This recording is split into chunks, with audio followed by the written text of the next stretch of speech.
Olá, tudo bem? Amigos, hoje nós trazemos aqui uma reflexão muito interessante e tem poucas coisas, produções, falando a respeito disso.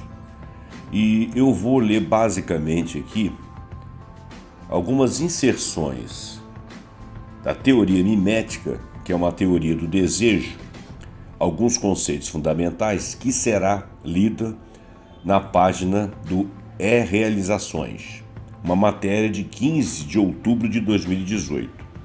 Mas vou fazer inserções também com revista do Instituto Humanito Unicinos, que faz uma reportagem que é basicamente uma entrevista com o João César de Castro Rocha, que é um historiador e que faz estudos a respeito dessa teoria. E outro dia eu tive a oportunidade de assistir um vídeo em que ele explica muito resumidamente essa teoria com base nos estudos que ele fez do filósofo René Girard. O René Girard ele é nascido em Avignon no dia 25 de dezembro de 1923. Ele é um historiador, antropólogo, crítico literário francês e ele sistematizou o que chamou de teoria mimética. O mimetismo ele é um mecanismo de adaptação, que permite que alguns organismos imitem outros organismos ou que imitem outras coisas, seja de forma física ou comportamental,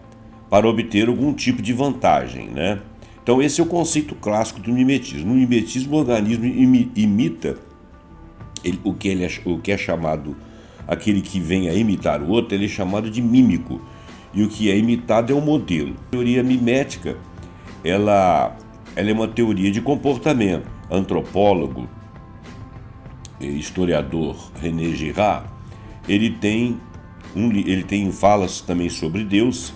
Ele era uma figura ligada a uma crença religiosa que não é muito comum, entre pessoas. A ideia de Deus de René Girard são até coisas controversas a respeito dele. Por quê? Ele era excessivamente religioso para o mundo acadêmico em que ele vivia. Mas, ao mesmo tempo, para o mundo religioso, ele era excessivamente acadêmico. Então, olha bem, ele era excessivamente religioso para o mundo contemporâneo acadêmico, mas aqui fora, no mundo religioso, ele era excessivamente acadêmico. Então, as duas coisas são verdades. E ele tem uma frase muito interessante, ele tem um pensamento muito interessante que você pode partir da inteligência relâmpago de Oswald de Andrade, num dizer de João César. Ele tem aqui uma frase que é atribuída a Oswald de Andrade que sintetiza bem o pensamento da crença religiosa de René. É preciso partir de um profundo ateísmo para se chegar à ideia de Deus, Isso aí foi uma tirada genial de Oswald de Andrade, que no final das contas não deixa de ser uma ideia ligada à filosofia do pensamento de René Girard. Mas vamos ler, em princípio, a teoria mimética, a teoria do desejo, os conceitos fundamentais, essa matéria de 2018, e fazendo como considerações, as minhas considerações, como eu não sou filósofo, nem historiador, nem antropólogo e nem sociólogo, elas são apenas opiniões baseadas em algumas leituras, obviamente, não são nada seco, Mas eu não são apenas opiniões de interpretações de visões minhas, de acordo com a minha vivência, e que, portanto, pode ser dispensadas por sua pessoa, que você vai ter a sua opinião. Mas você pode concordar também e dialogar comigo.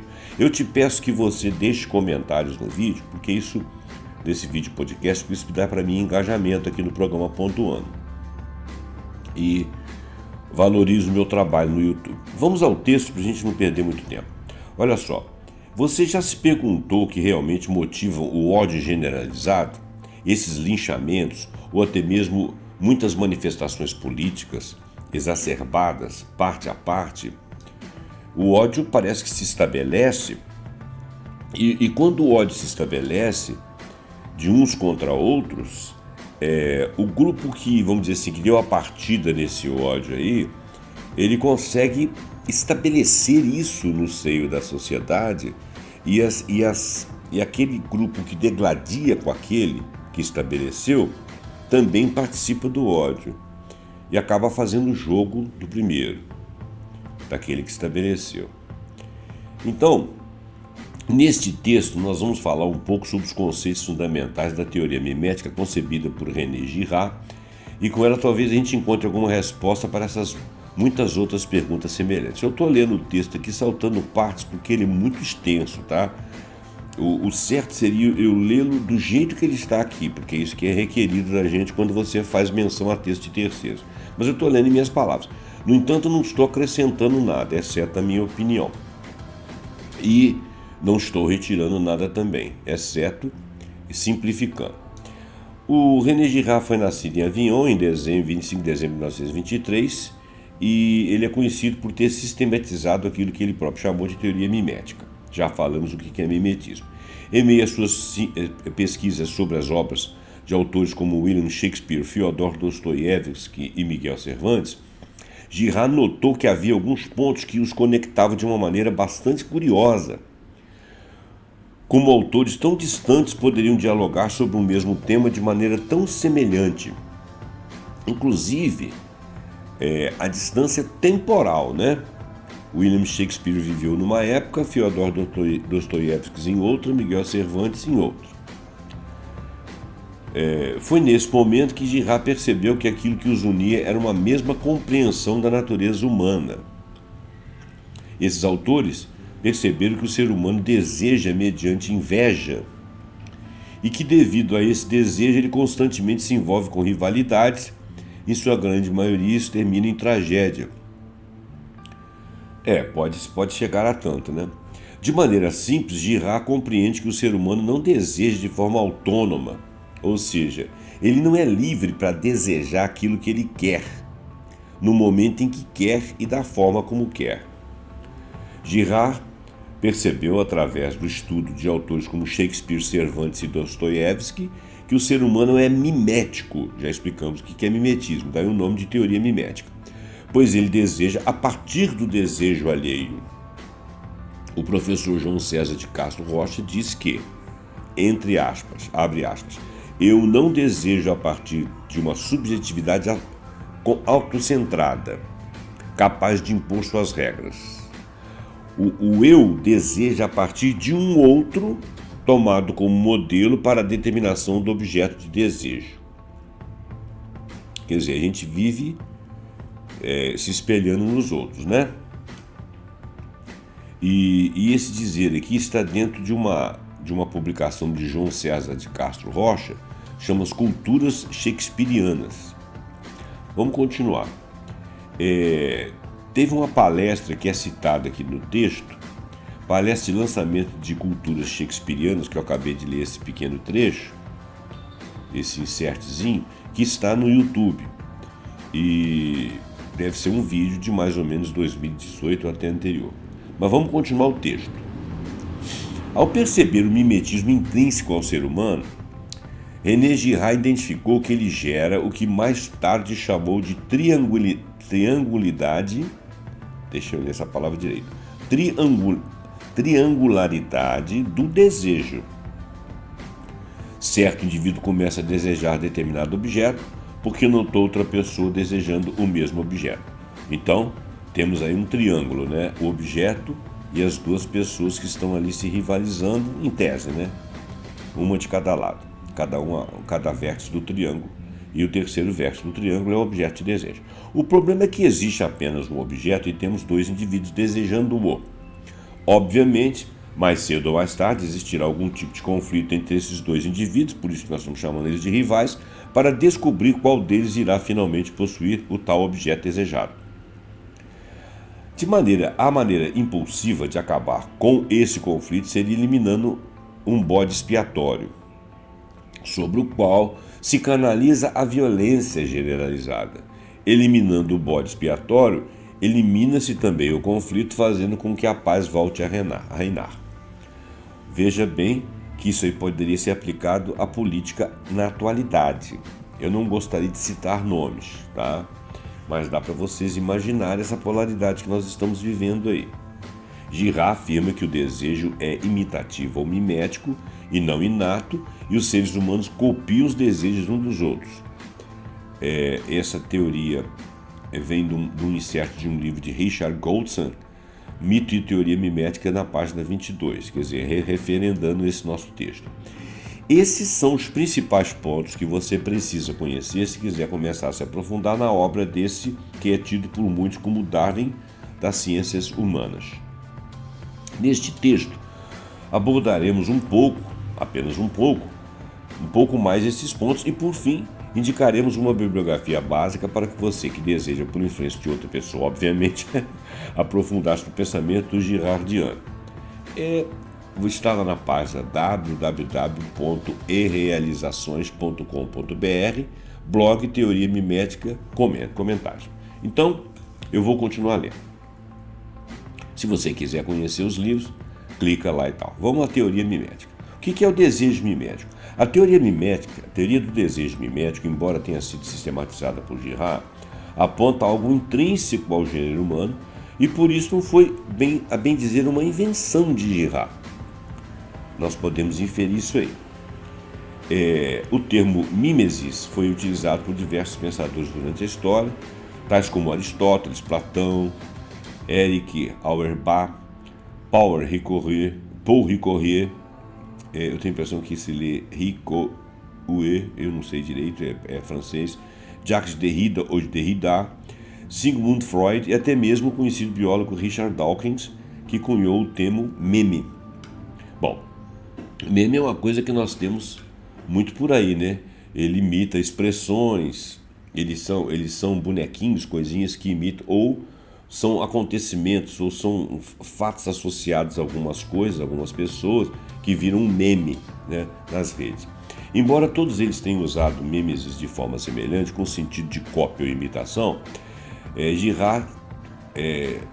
com Girard esse termo recebeu uma aplicação de alcance um pouco mais abrangente. Como já vimos no início desse texto, Girard compreende o ser humano como um mimético, porque ele não possui uma autonomia intrínseca, né? Algo essencialmente dele que seja para desejar livremente, mas apenas mediado com um outro indivíduo. Ele está sempre olhando o outro e o outro olhando a ele. É interessante saber o seguinte: quem imita quem, né? E o imitado imita outro, parece que é uma reação em cadeia, né? Nesse ponto, como sabiamente percebeu o teólogo James Allison em O Pecado Original à Luz da Ressurreição, Girard dá as mãos para o grande pai e doutor da Igreja Santo Agostinho. Os dois pensadores entendem que a natureza humana carrega o fardo da vontade cativa, porém, enquanto Santo Agostinho identifica esse cativeiro com o pecado, ele identifica com o pecado, conforme compreendido pela tradição cristã, o Girard vai além e entende que esse pecado é o que gera o mimetismo. Olha bem, em princípio, o Girard é um cristão, né? Não sei se fervoroso, mas é um crente cristão. Apesar de viver dentro da academia, de ter teorias e tudo, ele é uma pessoa religiosa. E o pensamento dele tangencia ali Santo Agostinho. O Santo Agostinho diz que o fardo da nossa vontade é cativa com o pecado. E Girard diz que vai além do pecado, dizendo que esse pecado é o que gera o mimetismo. Por inveja, talvez, né? Então seria o pecado da inveja. Você é cativo do pecado, mas esse pecado gera um terceiro, que seria a própria inveja. A vontade de ser alguém que não você mesmo deixa eu ler outra vez, que a frase está meio construída aqui esquisita. A vontade de ser alguém que não você mesmo, isso, é a característica principal do mimetismo, que por sua vez é fruto do pecado, assim como compreendido por Santo Agostinho. Olha bem, gente, eu não defendo a ideia de pecado, eu, José Roberto. Estou lendo o texto. E essas palavras aqui podem ser entendidas como metáforas, né? Ou, se você for da tradição cristã, você pode entender como pecado. O pecado para mim, na minha tradução, embora eu não seja anti-religião, mas o pecado para mim são os erros que você comete, aquelas coisas que você não deveria fazer contra a sua própria natureza, contra a própria natureza da coletividade, do meio ambiente, coisas que o valham, né? Então, esses seriam erros. Pecados para mim seriam erros. Então, nós seríamos cativos de erros sistemáticos e um estaria invejando o outro. Então, a vontade de ser alguém que não você mesmo, o que para mim seria um pecado, que seria um erro, né? É a característica principal desse mimetismo, que por sua vez é fruto do tal pecado, ou do tal erro visto por mim, assim como compreendido por Santo Agostinho. Tem uma passagem aqui de William Shakespeare em Júlio César que está dizendo o seguinte: Cássio, bondoso bruto, podeis acaso ver nosso conspecto? Bruto, Cássio, o olho a si mesmo não se enxerga, senão por reflexo em outra coisa. Olha bem, Shakespeare foi muito inteligente aí nessa hora, porque a gente tem muita dificuldade de se ver.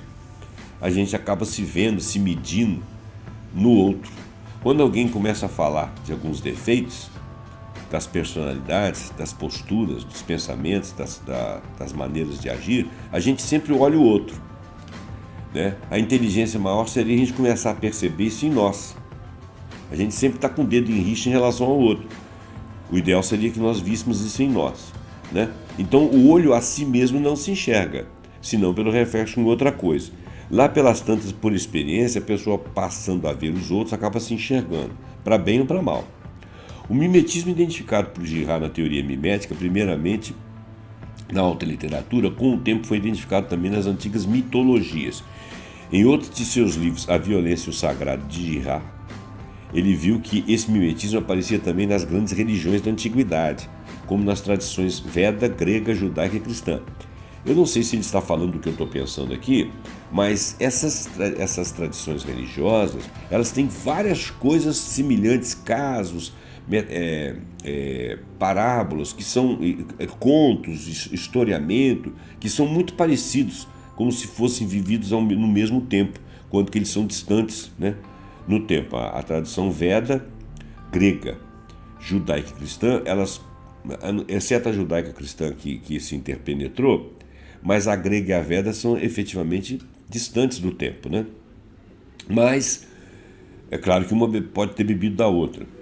Mais uma citação aqui de um livro de René Girard, Deus, uma invenção, é uma pergunta, é a seguinte: os deuses arcaicos não são o verdadeiro Deus. Evidentemente, tampouco são invenções gratuitas, mas interpretações inexatas, embora necessárias, das violências sociais, entendimentos sem os quais, para mim, ele, René Girard, jamais teria existido a humanidade. Então, ele está falando aqui muito desses deuses que são vistos, inclusive, nas tradições religiosas de outras religiões, com características humanas, né?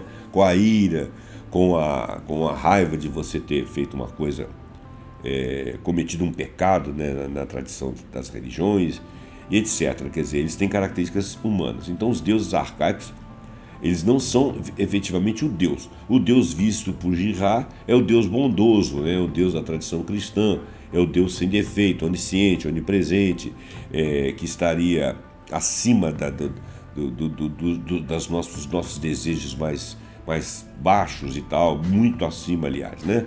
Então, quando os deuses arcaicos não são o Deus da tradição cristã, que é um Deus da perfeição, eles são invenções do ser humano a partir de si próprios, né? E são interpretações inexatas, mas eles são necessários, né? E são de violências sociais, etc. Vamos lá. Logo que a teoria mimética foi tomando o corpo mais sólido, Girard foi se deparando com alguns problemas que mais cedo ou mais tarde deveriam ser encarados. Se o ser humano é mimético e por esse motivo envolve-se constantemente em conflitos devido a esse mimetismo, como que ele não se extinguiu? Como ele conseguiu não se matar, né? Foi diante desse problema que René Girard concebeu a teoria do bode expiatório. Quando a raiva está muito concentrada, você tem que eleger um para sacrificar. Vamos ver o que significa isso. O que é o bode expiatório? da teoria mimética. Em debate com o teólogo André Gonel e o pastor Alain Rosial, eu tenho a impressão que essa palavra aqui é Rosier, né, mas é francês, eu tenho dificuldade. Então, Alain Rosier, sobre se Deus é ou não uma invenção, René Girard nos presenteou com um dos seus textos mais difundidos, que é o chamado Bode Expiatório e Deus. Então, o texto é O Bode Expiatório e Deus. Ali se mostra que os evangelhos expõem todo esse problema por ele identificado como teoria mimética. Contudo, eles não param simplesmente na exposição do problema, eles caminham também para a exposição de uma solução.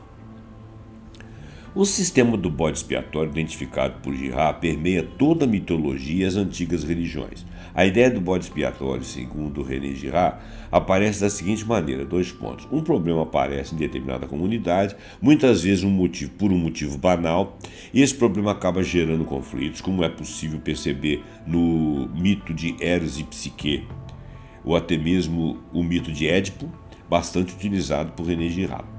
Como então acabar com um conflito que apareceu às vezes até de maneira banal, que sem um sentido profundo, ou que fosse algum conflito efetivo que fosse resolver ou acabar com uma comunidade? Como que são resolvidos esses conflitos? Ora, a solução óbvia é solucionando o problema inicial, certo?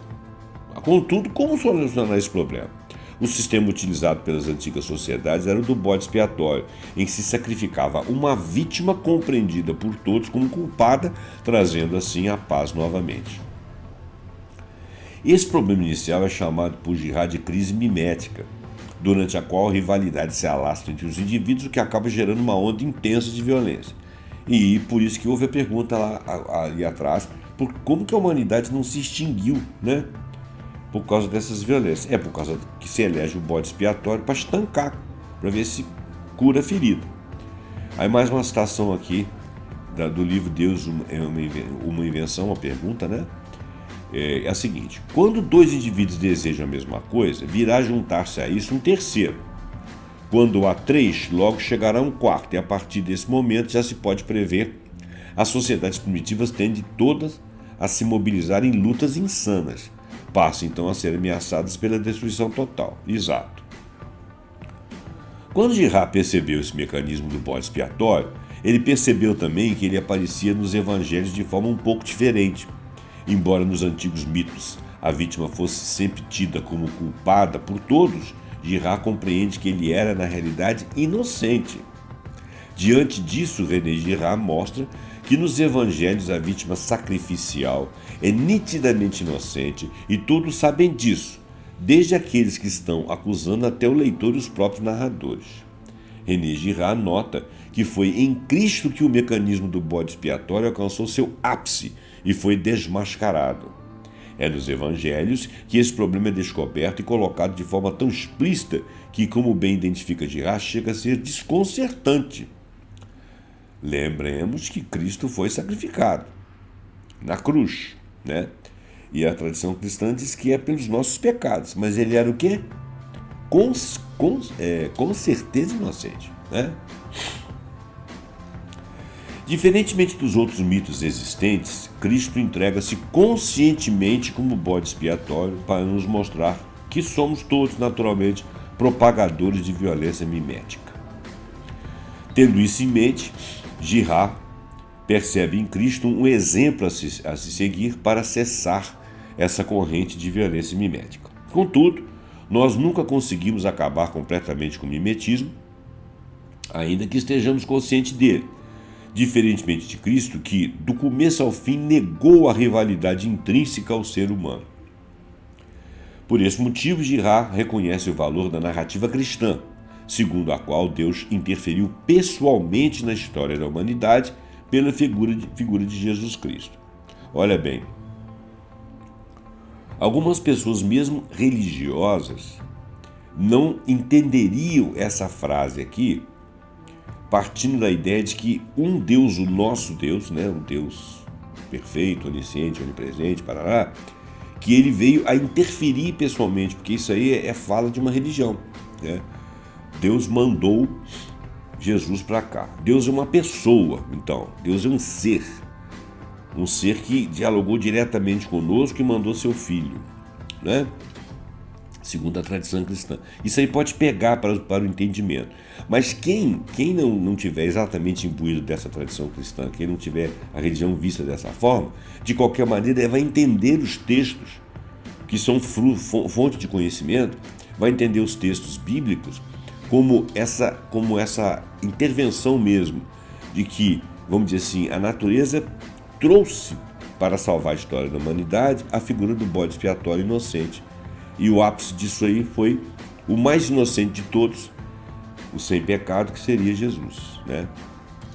Então, se você não concordar com a questão religiosa, entenda o significado das palavras da questão religiosa, que Deus, onipotente, onisciente e perfeito e tal, mandou a figura de seu filho Jesus Cristo, o bode expiatório inocente, para acabar com a rivalidade na humanidade, dar um fim e trazer a paz, né?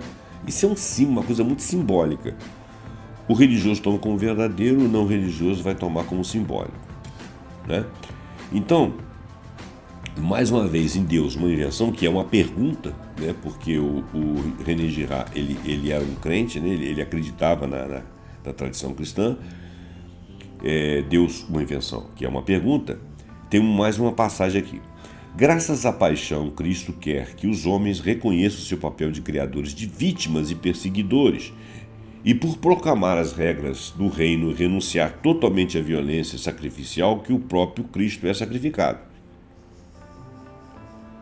O que é preciso compreender, então, é essa inversão absoluta do sacrifício que faz de Cristo uma pessoa absolutamente única. Aliás, a paixão está cheia de fórmulas que nos dizem exatamente isso.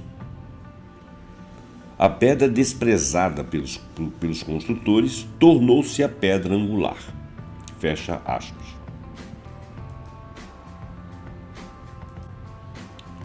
Muito bem.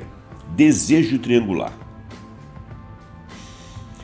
No livro Mito e Teoria Mimética, de Richard J. Golson, ao falar da dinâmica do desejo de dois indivíduos pelo mesmo objeto, ele mostra o seguinte: se desejo um objeto em particular, não o cobiço por aquilo que ele é, e sim porque imito o desejo de alguém que optei por tomar como modelo.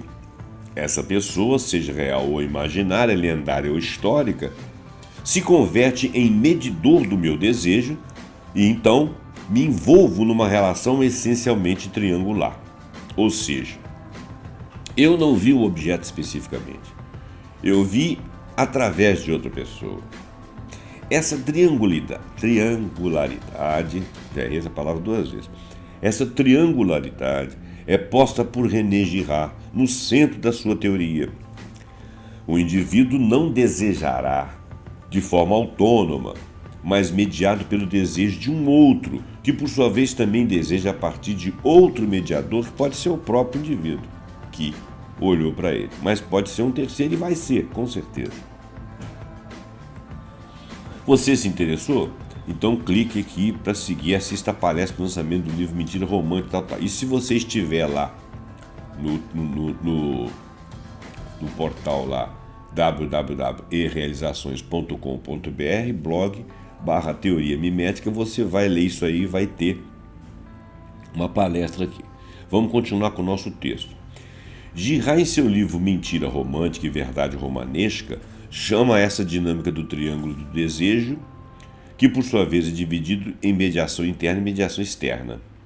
A mediação interna é aquela que gera uma rivalidade mimética e eventualmente um confronto entre sujeito e mediador. A mediação externa é aquela que contém uma distância entre eles, seja uma distância geográfica, até mesmo uma distância intelectual, e por isso não gera nenhuma rivalidade entre dois indivíduos. A mediação externa tem mais a ver com alguma espécie de devoção a uma figura idealizada. Já a mediação interna tem maior ligação com a disputa por algo ou com alguém. Bom, vamos falar da mediação externa. A fim de ilustrar essas duas formas de mediação, Girard se utiliza de alguns personagens consagrados da alta literatura. Um exemplo de mediação externa exposto por Girard em Mentira Romântica e Verdade Romanesca, é o relato, ou melhor, é a relação de Sancho Panza com Dom Quixote. Sancho tem Quixote como exemplo, a ser seguido quase que de forma religiosa, o que o faz almejar o que aparentemente Quixote também almeja. Contudo, existe uma distância intelectual e até mesmo social entre eles, que não provê um solo para a existência de uma rivalidade mimética, porque eles são de condições diferentes, né? Eles têm pontos de partida diferentes. Existe uma distância intelectual e uma distância social. Então, quando um sente uma rivalidade mimética em relação ao outro, essas distâncias atrapalham que um se identifique com o outro, porque não dá para personificar, não dá para se sentir com a personalidade do outro para atingir o mesmo objetivo. Então ele faz mais uma citação aqui do Mentira Romântica e Verdade Romanesca. Dom Quixote e Sancho estão sempre fisicamente próximos um do outro, mas a distância social e intelectual que os separa permanece intransponível. Nunca o criado deseja o que deseja o amo. Sancho cobiça os víveres abandonados pelos monges, a bolsa de ouro encontrada no caminho e outros objetos mais que Dom Quixote lhe cede sem qualquer pesar. Quanto à ilha fabulosa, é a do próprio Dom Quixote que Sancho calcula recebê-la. Na realidade, na qualidade de fiel vassalo que tudo possui em nome de seu senhor. A mediação de Sancho é, assim, uma mediação externa. Nenhuma rivalidade com o mediador é viável. A harmonia nunca fica seriamente afetada entre os dois companheiros, porque eles estão nessa distância. Então, você pode conferir clicando, parará, mais uma vez ele fala aqui. A mediação externa do desejo triangular é o que poderíamos chamar de devoção. O sentimento que Sancho Panza nutre por Dom Quixote e o que este nutre por Amadis é o mesmo. Ambos têm o mediador como um exemplo a ser seguido, como um ideal de perfeição e não como um obstáculo à maneira da rivalidade comum do dia a dia, a rivalidade que é a mediação interna, certo? Então, agora vamos falar da mediação interna. A mediação interna é responsável pelo surgimento dos conflitos. Enquanto o objeto a ser alcançado na mediação externa é o ideal, na interna ele pode ser um objeto físico mesmo que alguém possui, ou até uma posição, até um cargo, né? Na mediação interna, nós nos deparamos com duas pessoas desejando uma mesma coisa e necessariamente uma das duas ficará com o objeto ou nenhuma das duas. Golsan diz que a mediação interna ela envolve um modelo ou mediador que não foi separado do sujeito pelo tempo, pelo espaço ou por outros fatores, por exemplo, como classe social, tornando-se rival e obstáculo na luta do objeto por parte do sujeito. Enquanto na mediação externa, o mediador é tido como um exemplo romantizado de um ideal a ser alcançado, na mediação interna, o mediador, devido à sua proximidade, torna-se um rival. Na realidade, ele não tem aquele respeito nem devoção por aquela pessoa. Ele se sente igual naquela pessoa na disputa daquele bem. Um bom exemplo para ilustrar a mediação interna utilizada por Girard em A Violência e o Sagrado é o conhecido complexo de Édipo, estruturado por Freud, criticado e reestruturado por Girard. Enquanto para Freud a criança desenvolve um desejo de forma autônoma pela mãe, tendo então o pai como uma espécie de rival ou inimigo, para Girard é justamente o inverso. René Girard mostra que esse desejo não é autônomo, mas copiado mimeticamente do próprio pai. Dessa forma, o conflito mimético da mediação interna está estabelecido, um sujeito que copia o desejo de outro por um objeto que apenas um dos dois poderá obter. Neste texto, passamos por alguns dos principais pontos da teoria mimética e seus conceitos fundamentais. Como já era de se esperar, não há possibilidade de esgotar o assunto.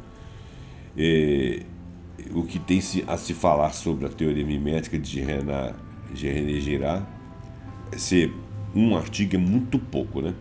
Aqui foram aprendidos apenas alguns pontos da teoria, como a triangularidade do desejo, a teoria do bode expiatório e a definição girardiana para o mimetismo.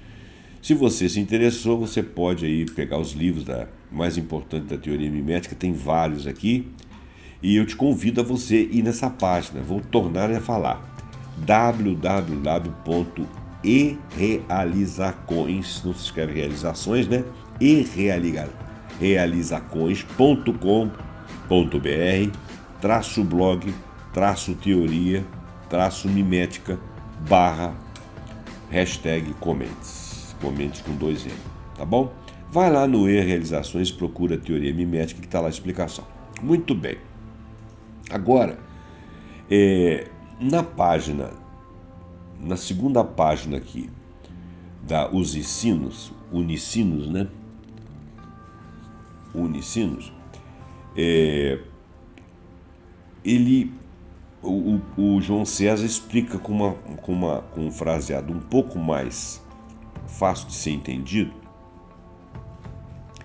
E tem um aqui que ele fala do mimetismo e a violência humana fundamentando o sentimento religioso arcaico. E pergunta se isso vale para os nossos dias. Eu vou ler apenas essa parte do texto, porque é um outro texto muito grande também. E eu quero fazer uma ligação com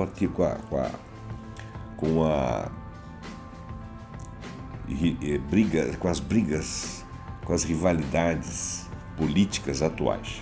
Olha só, João César. A segunda intuição do pensamento gerardiano é derivada da compreensão de que a vingança ou o ressentimento são formas propriamente humanas de formalizar a violência potencial do desejo mimético. Portanto, trata-se de dar conta do caráter coletivo do desejo mimético. Compreende-se assim a segunda intuição básica do pensamento girardiano, o mecanismo do bode expiatório. Voltamos ao tema bode expiatório. Olha, para efeito didático, definiu o desejo mimético como sendo uma relação do sujeito com seu modelo. Na verdade, esse tipo de relação sempre ocorre num grupo social. Ela é sempre coletiva. Se num primeiro momento a rivalidade afeta o sujeito e o seu modelo, ou seja, se a relação é sobretudo individual e, portanto, as consequências não necessariamente limitadas, num segundo momento, essas relações começam a se disseminar porque o desejo mimético é em si mesmo mimético. Então, a violência não pode senão disseminar-se contagiando todo o grupo. A escalada de violência do desejo mimético faz com que, em algum momento, a sociedade esteja ameaçada de desagregação em virtude da proliferação de rivalidades e conflitos. Imaginemos agora que tais rivalidades e conflitos ainda não possuem nenhuma forma de controle institucional. Ora, era essa a situação dos primeiros grupos de hominídeos antes mesmo da emergência da cultura. Logo, o grupo social pode desintegrar-se pela multiplicação de conflitos localizados. É nesse momento que ele fala de uma espiral de violência mimética. Um grupo radicaliza em relação ao desejo é uma coisa. Vamos falar de um grupamento político. Aparece um cara que é de uma situação de pensamento, rivaliza com uma outra fonte de pensamento que pode encarnar-se em uma outra pessoa também, ou num grupo, e eles vão degradando e vai sempre radicalizando, Para não chegar à dissipação total da sociedade num conflito, vai ter que aparecer o bode expiatório. Alguém vai ser sacrificado. Depois de muita destruição, para que a destruição não seja absoluta, alguém vai ter que ser sacrificado. Vamos ler um pouquinho essa hipótese aí da espiral da violência mimética, que eu acho que ele vai falar algo semelhante. Esse texto foi escrito em 2011, esse que eu estou lendo agora, da Unicinos. Esse texto ele foi escrito em 2011, então ele foi anterior a essas coisas que vinham acontecendo no Brasil de 2013 para cá. Aquelas marchas na rua, aparecimento de figuras políticas diferentes do contexto, que não tinham representatividade, mas que de repente despontaram, parará, não quero falar de nomes, não quero falar de pessoas, né? Não quero, porque senão o YouTube fica me cortando, né? Cortando o vídeo. Mas vamos falar da espiral de violência. A hipótese do mecanismo do bode expiatório foi desenvolvida inicialmente para propor uma compreensão inovadora do surgimento da cultura humana. Por isso, é importante reiterar a referência a grupos que ainda não possuem uma forma institucional de controle da violência, ou seja, grupos de hominídeos que ainda não possuem um Estado, não têm uma religião formalizada, estão apenas dominados pelo desejo mimético que escala e não pode senão tornar-se cada vez mais e mais violento. Preste atenção que ele está aqui na raiz do problema, porque na nossa sociedade atual, a nossa sociedade está ficando cada vez mais violenta. com relação às questões da polarização que está havendo. Vamos continuar. Há um instante em que o grupo social pode literalmente desagregar-se pelo aumento da violência endogâmica, ou seja, a violência puramente interna, porque ainda não existe um mecanismo externo de controle dessa violência. Você não tem ali uma religião, você não tem ali lideranças de Estado, você não tem representantes. Ali eram só os hominídeos brigando no tapa. Né? Não tinha, se tivesse uma liderança, não tinha uma capacidade intelectual superior. Ou estamentária, né? ou algum grupo instituído, ou alguma autoridade instituída, não existia isso. Quando isso ocorre, como uma resposta à escalada da violência provocada pelo contágio do desejo mimético, surge um mecanismo cuja descrição constitui a segunda intuição básica apresentada no livro do pensador La Violence et la Sacrée, publicado em 1972. Vamos recapitular. A crise foi provocada pelo caráter mimético do desejo, e ao mesmo tempo a crise foi resolvida pelo caráter mimético do desejo. Ora, mas o caráter mimético do desejo é o que caracteriza o propriamente humano. Em outras palavras, depois da resolução da primeira crise, uma segunda crise necessariamente surgirá, porque o desejo continuará sendo mimético. Logo, outra crise de violência provocada pelo desejo mimético necessariamente retornará, portanto, a uma espiral de violência mimética que não pode ser evitada facilmente. Daí a importância da pergunta: qual a garantia de que num segundo momento da crise absoluta, o mesmo grupo encontrará aleatoriamente pela segunda vez um bode expiatório? Essa é uma questão chave da teoria mimética. O mecanismo do bode expiatório torna-se mais eficiente quando deixa de ser puramente arbitrário, ou seja, quando deixa de ser aleatório, no sentido em que se pode ou não voltar a encontrá-lo no momento de crise. O mecanismo do bode expiatório torna-se um mecanismo propriamente civilizador, e isso no sentido forte do termo, ou seja, torna-se um mecanismo que propicia o aparecimento da cultura humana no momento em que deixa de ser fruto do acaso e, pelo contrário, conhece um primeiro nível de formalização. É preciso, portanto, formalizar o mecanismo do controle da violência para que a cultura humana tenha base sólida, progressivamente formalizada em grupos de hominídeos capazes de manter a inevitável violência mimética sob controle. Segundo Girard, o umbral entre os grupos de hominídeos e o surgimento do que chamamos de cultura pôde ser ultrapassado. A formalização do mecanismo do bode expiatório implica a centralidade do fenômeno religioso na constituição da cultura. A terceira intuição básica da teoria mimética procura precisamente refletir sobre a centralidade do religioso, compreendida a partir de um ponto de vista antropológico. Nas próprias respostas, tratarei da terceira intuição fundamental. Aí o texto vai continuar, ele vai falar muito.